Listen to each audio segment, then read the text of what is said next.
Alhamdulillahi Rabbil Alamin. Wassalatu wassalamu ala sayyidil mursalin wa imamil muttaqin Sayyidina wa maulana Muhammad wa ala alihi wa sahbihi ajma'in. Allahumma salli wa sallim ala sayyidina Muhammad miftah babi rahmatillah adada ma fi ilmillah salatan wa salaman daimaini bidawami mulkillah wa ala alihi wa sahbihi wa man wala wala hawla wala quwwata illa billah.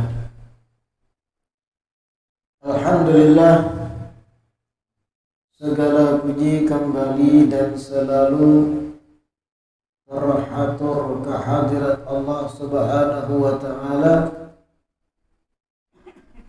yang masih melimpahkan nikmat sehat, nikmat panjang umur kepada kita seberataan sehingga di malam Rabu ini kembali berkumpul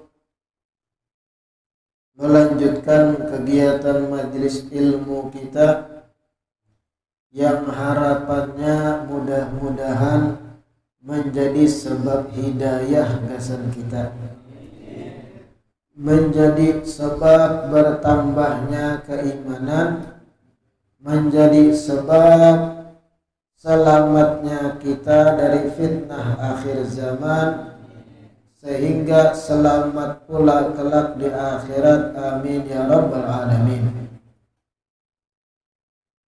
Hadis kita, hadis Arba'in Nawawi, hari ini masuk kepada al-hadis Al-Thamin wal-Ishrun.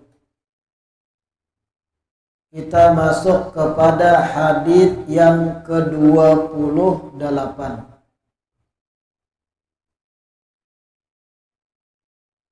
Sebelum kita baca hadis ke-28, kembali ulun ingatkan kitab hadis Arba'in Nawawiyah ini yang dikarang oleh seorang ulama besar yaitu Imam Nawawi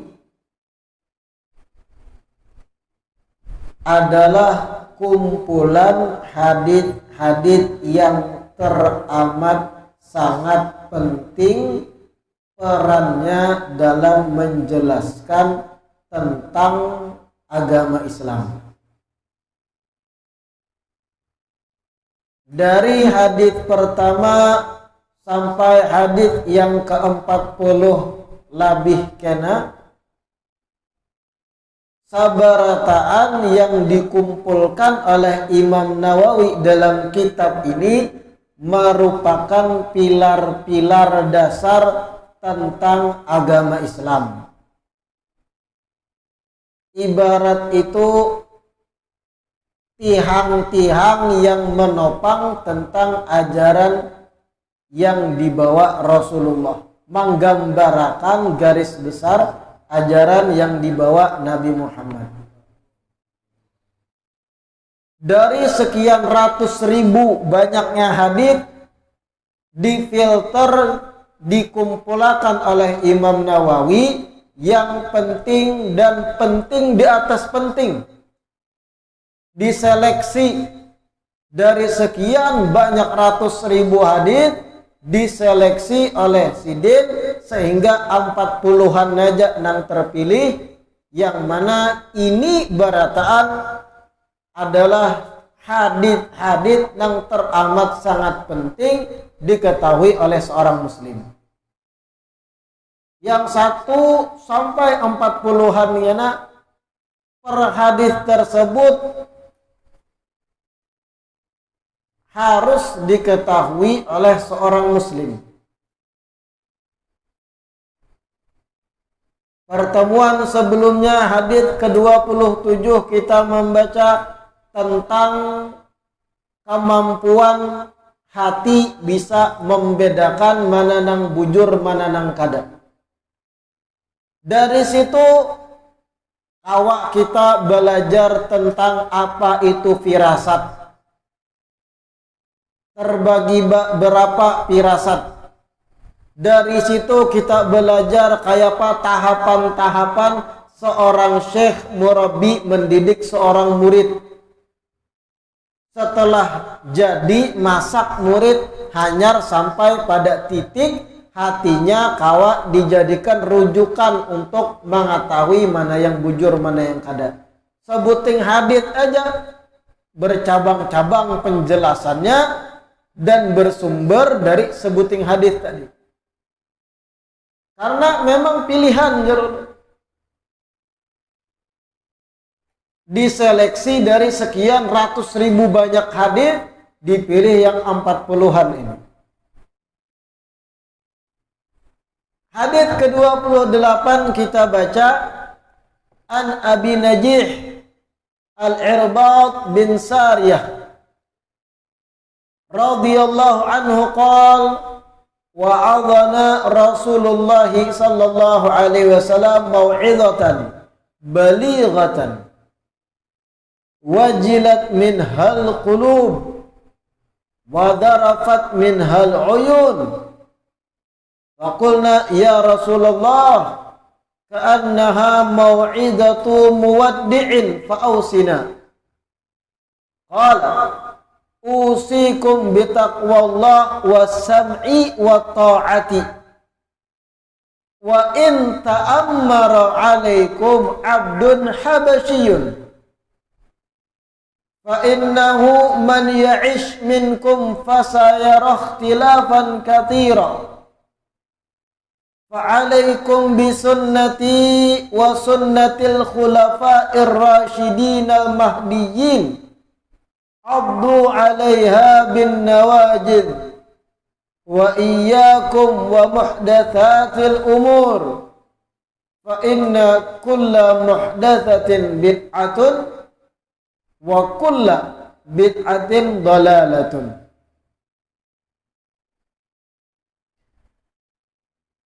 Hadis ke-28 diriwayatkan sahabat Nabi yang berngaran Al-Irbad ibni Sariyah. Irbad. Beliau meriwayatkan atau mengisahkan ujar Sayyidina Irbad, suatu hari Rasulullah menyampaikan mau'izah kepada kami. Suatu hari Rasulullah menyampaikan ceramah kepada kami balighatan yang dahsyat. Ceramah yang dahsyat. Jadi Rasulullah menyampaikan tausiah, sahabat-sahabat yang mendengar mengomentari ini tausiah Nabi yang balighah, syadidah, dahsyat. Wajilat minhal qulub, yang mendengar ceramah dahsyat Nabi, hati-hati mereka akan bertambah rasa takut. Wajilat. Wadarafat minhal uyun, mata-mata yang menyimak daripada ceramah dahsyat Nabi mencucurkan air mata tangisan. Saking dahsyatnya ceramah Nabi di kala itu. Hati bertambah takutan, mata mengucurkan air mata, ujar Sayyidina Irbad. Saking balighah dahsyatnya ceramah Nabi saat itu. Faqulna, tuntung Nabi ceramah, kami pun berkata. Sahabat-sahabat yang menangisan tadi berpandir lawan Nabi. Setelah usai Nabi ceramah, ya Rasulullah, wahai Rasulullah, ka'annaha mau'izatu muwaddi'in fa'ausina. Ya Rasulullah, yang pian sampaikan tadi seakan-akan adalah ceramah dari seseorang yang ingin mengucapkan selamat tinggal. Nang kayak pesan terakhir dari pian. Maksudnya sebelum ini pian kada sedahsyat ini menyampaikan tausiah sampai kami menangisan, hati kami takutanan. Ka'annaha mau'izatu muwaddi'in. Seakan-akan itu adalah sebuah penyampaian ceramah yang disampaikan oleh seseorang yang ingin mengucapkan selamat tinggal. Fa'ausina. Kalau begitu ya Rasulullah, ujar sahabat, berikan kami wasiat. Papadahan. Berikan kami wasiat papadahan.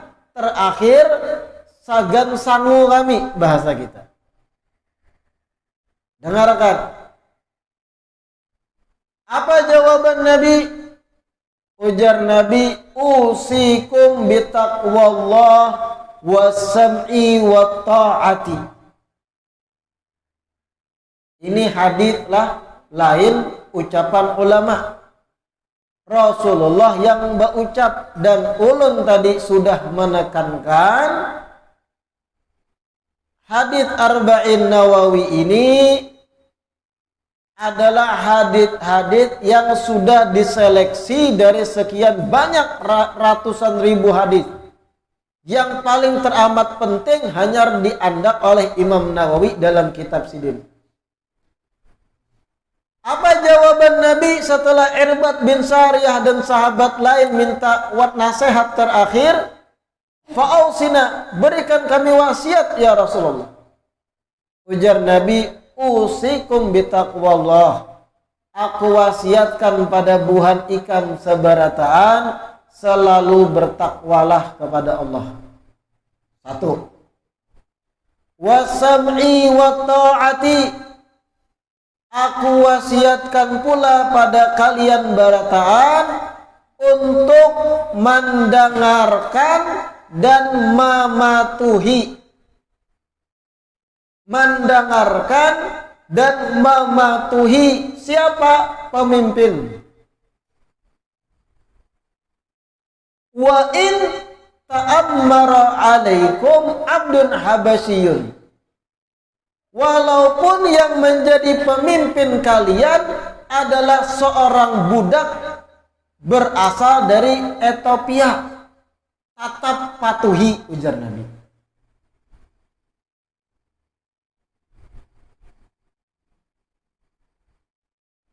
Coba pian renungkan.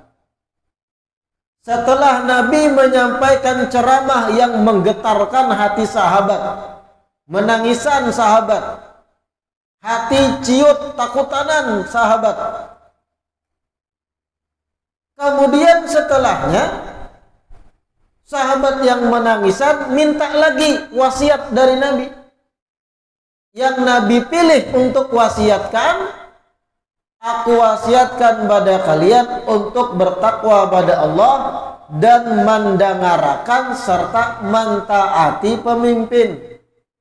Walaupun ta'ammara alaikum abdun habasyiyun, yang menjadi pimpinan kalian budak dari Ethiopia. Artinya walaupun yang jadi pemimpin itu orang nang sebenarnya kada sah jadi pemimpin. Kenapa? Karena orang nang statusnya budak kada sah dalam hukum Islam menjadi pemimpin. Tapi Nabi mengatakan wa'in lil ghayah, walaupun yang jadi pemimpin itu budak berkulit hitam, negro dari Ethiopia, taati dan arahkan. Ini hadis. Apa gerangan sebabnya sampai Nabi menekankan sejauh itu? Di dalam syarah dijelaskan. Kita kada menambahi, kada mengurangi. Sesuai dengan yang disampaikan ulama turun-menurun. Dalam syarah disebut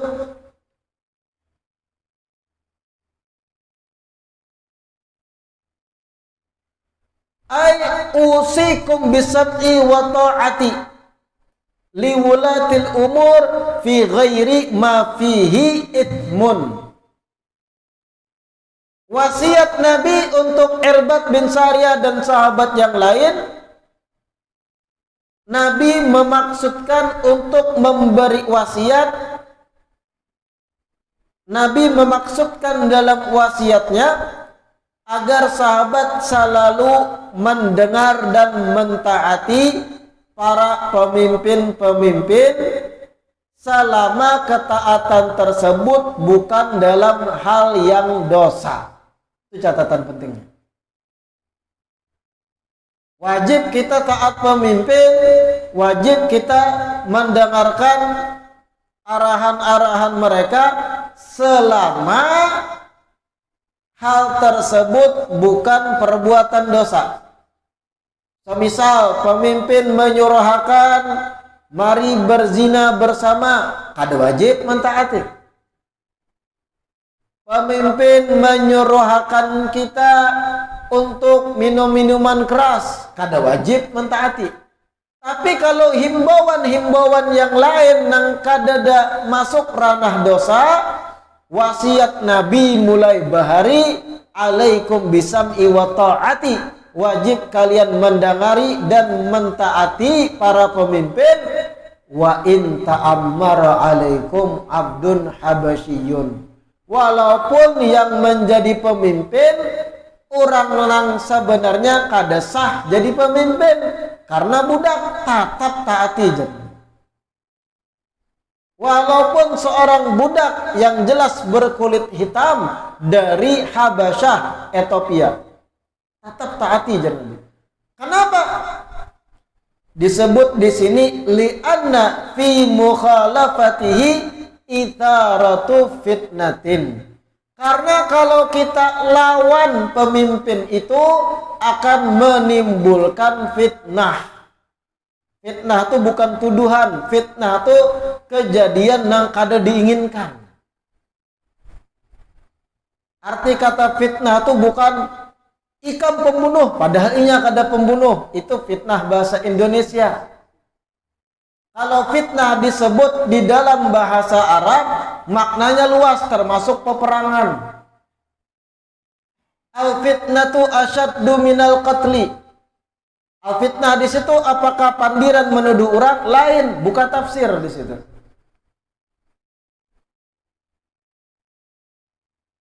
Li'anna fi mukhalafatihi itharatu fitnatin. Karena dengan kita melawan kebijakan pemerintah, melawan perintah pemimpin, padahal perintah tadi kadada hal yang berkaitan lawan dosa, apalagi kita memberontak dan sebagainya, di dalam hal tersebut ada itharatu fitnah, menimbulkan fitnah besar, chaos, peperangan, hal-hal yang kada diinginkan.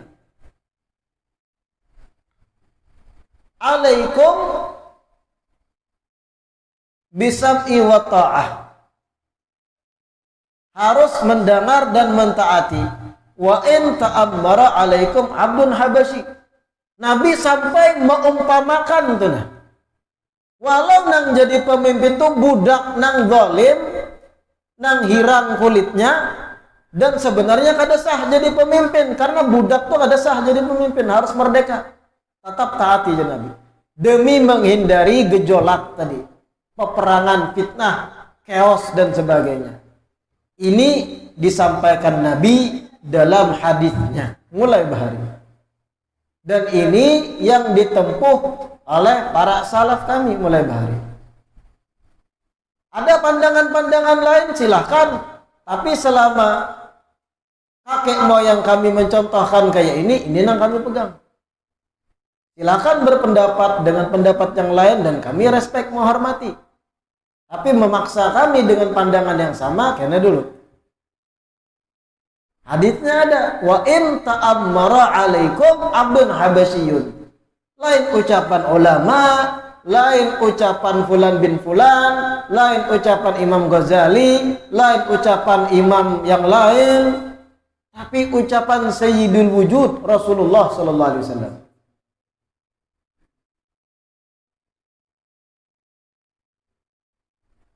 Dan ulama ahlu sunnah wal jamaah mulai bahari kada pernah melajari untuk memberontak.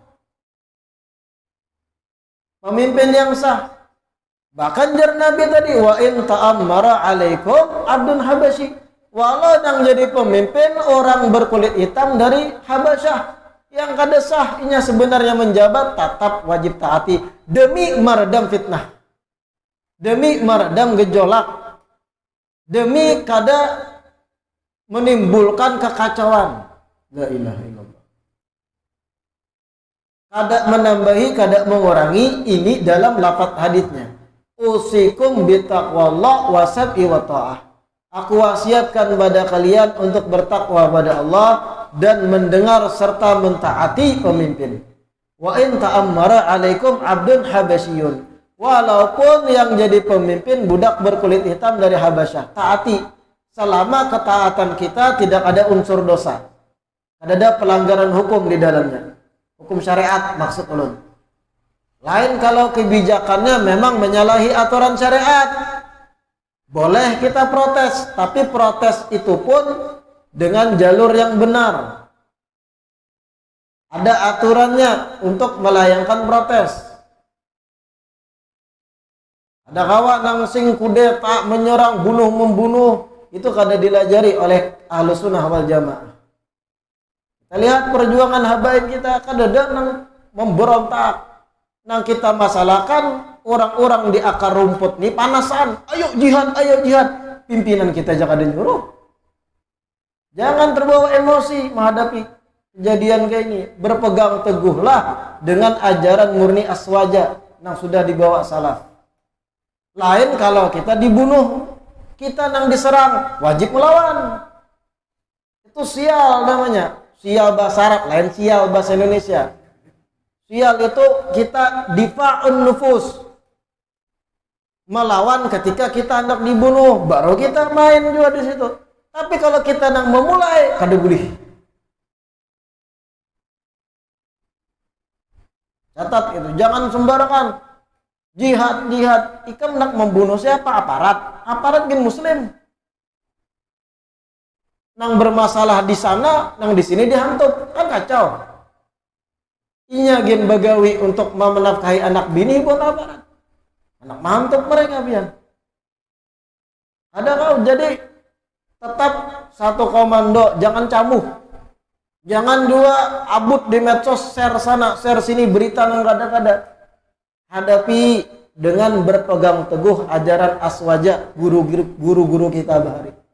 Kalau kita memang diserang, itu beda kasus. Wajib kita menjaga diri kita. Tapi kalau memulai kita nang membawa chaos, ujar Nabi, wa in ta'ammara alaikum abdun habasyi. Walau nang jadi pemimpin budak berkulit hitam, taati daripada itharatu fitnah, menimbulkan gejolak chaos. Kada dihendaki. Zaman Nabi itu peperangan tuh kada sembarangan. Kada dorongan emosi terbakar, kada. Mahadang idin ilahi. Mahadang ayat turun. Makanya guru kami Sayyidil Habib Umar pernah menyampaikan, kalau zaman-zaman wahini, mohon maaf, mereka ekstrim, bendera hitam dan sebagainya yang di daerah Irak dan yang lain tuh buat ISIS. Siapa yang mengizinkan mereka perang? Zaman sekarang memang Nabi kedada lagi. Lalu kemana merujuk untuk urusan peperangan? Pada mereka ulama Rabbani. Kalau ulama Rabbani sudah menyuarakan jihad, berarti itu secara tidak langsung gantinya daripada izin ilahi zaman Nabi. Ulama yang bujur Rabbani lah. Atau bahasa lain, mereka pilihan-pilihan Allah yang memegang khutbiyah. Ada nang sing hendak hantup aja asah parang, oi. Jangan-jangan biar bukan karena agama, biar karena emosi aja di hati biar. Beda akan. Intinya ini hadis 28 pelajaran penting kesan kita. Jangan ada sikap memberontak dan sebagainya. Nabi sudah mewanti-wanti di ujung nasihat sidin ketika sahabat menangisan. Sahabat takutanan mendengar ceramah muwaddi, ceramah yang seakan-akan Nabi ingin mengucapkan selamat tinggal. Ya Rasulullah, ausina, berikan kami wasiat lain terakhir yang kami ikuti ya Rasulullah. Jar Nabi, usikum bittaqwallah, bertakwalah kalian pada Allah, wasam'i wa ta'ah, dengari dan taati pemimpin, wa in ta'ammara 'alaikum abdun habasyi, walau nang jadi pemimpin itu budak berkulit hitam. Taati dan dengari bukan berarti harus katuju lah. Lain bulan. Yang penting taati dan dengari. Tujuannya bukan karena inyanya pemimpin yang kada pas, tapi demi menghindari fitnahnya, demi menghindari kekacauan, demi menghindari gejolak di akar rumput. Nang kada tahu kena imbasnya kena kalau terjadi peperangan, nang kada umpat-umpatan kena juga kena ekonomi runtuh. Akan-akan kacau kehidupannya kena di pendidikannya gara-gara kita nang kada taat dengan pemimpin. Kira-kira bisa dipahami itu. Fa innahu man ya'ish minkum fa sayara ikhtilafan katsira. Nabi melanjutkan, sesungguhnya kalian kelak, mereka yang hidup panjang umur, maka di antara kalian yang hidup panjang umur akan melihat perselisihan yang banyak. Dan ini terbukti setelah Nabi wafat.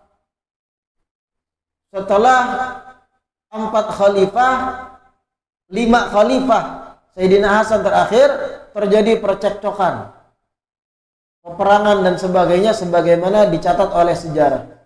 Yang akan panjang umur dari kalian para sahabatku akan melihat banyak perselisihan.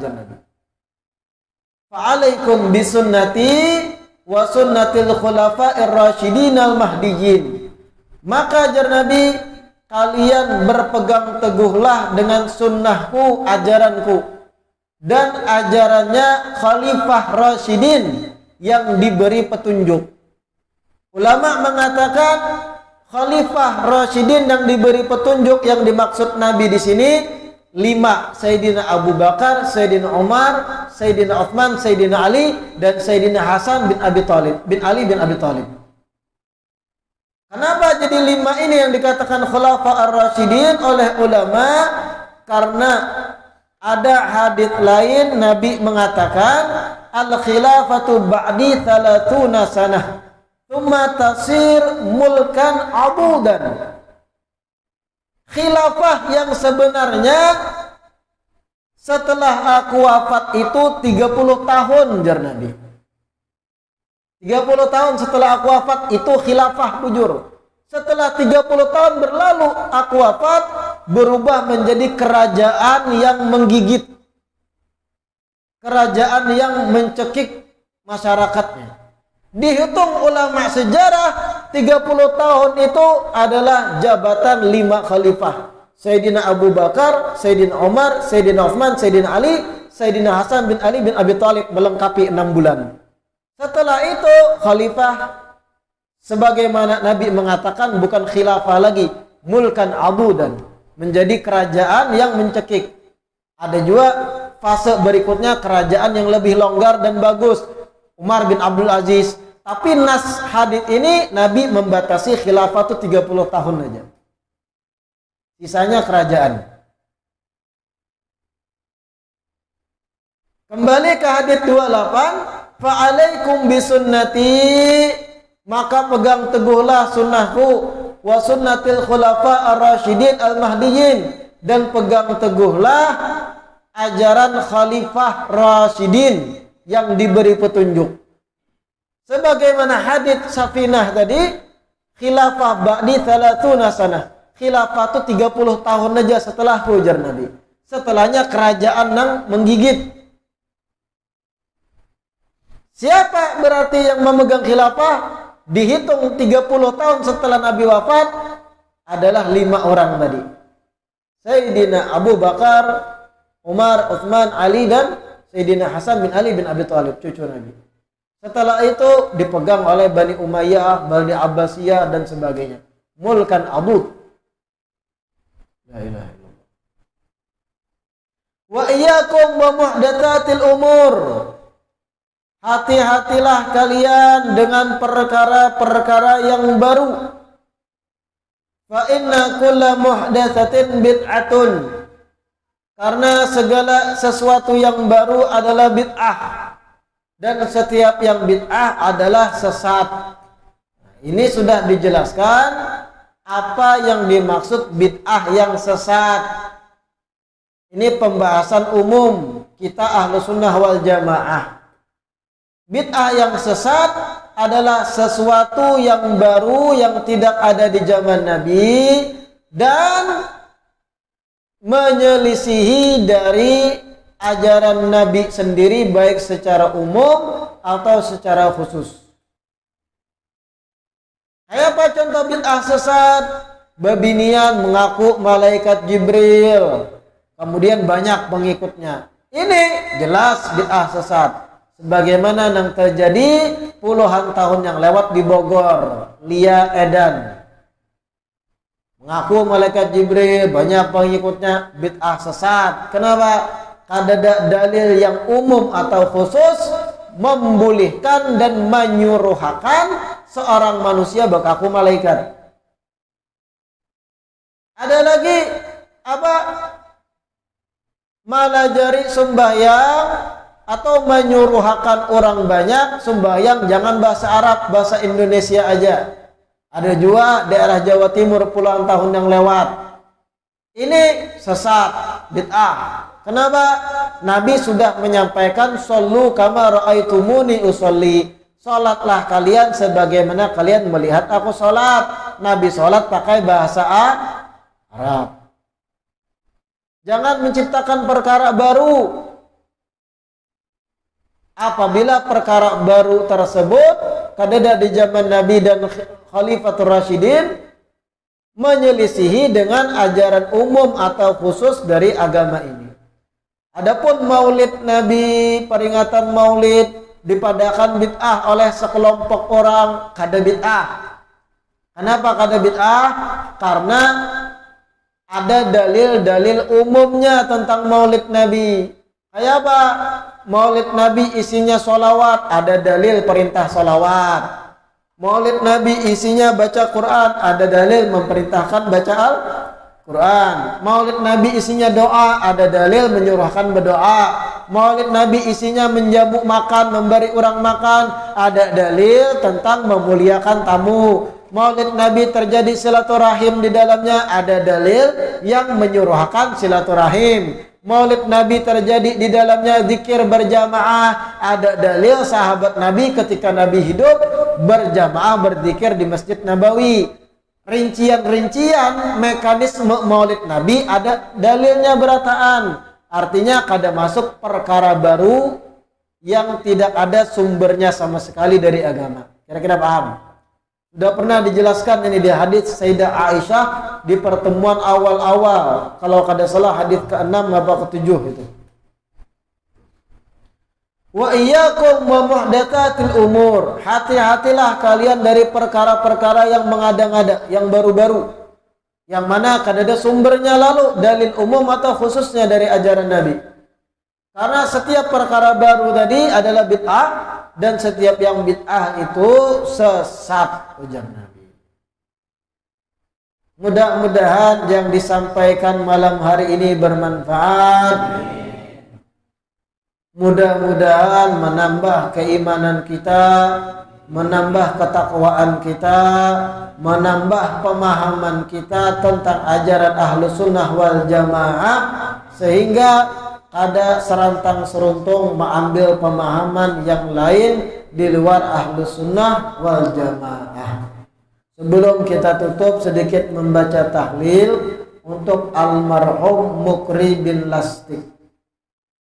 Qala Rasulullah sallallahu alaihi wa ala alihi wasallam, afdalu ma qultuhu ana wan nabiyyuna min qabli la ilaha illallah. La ilaha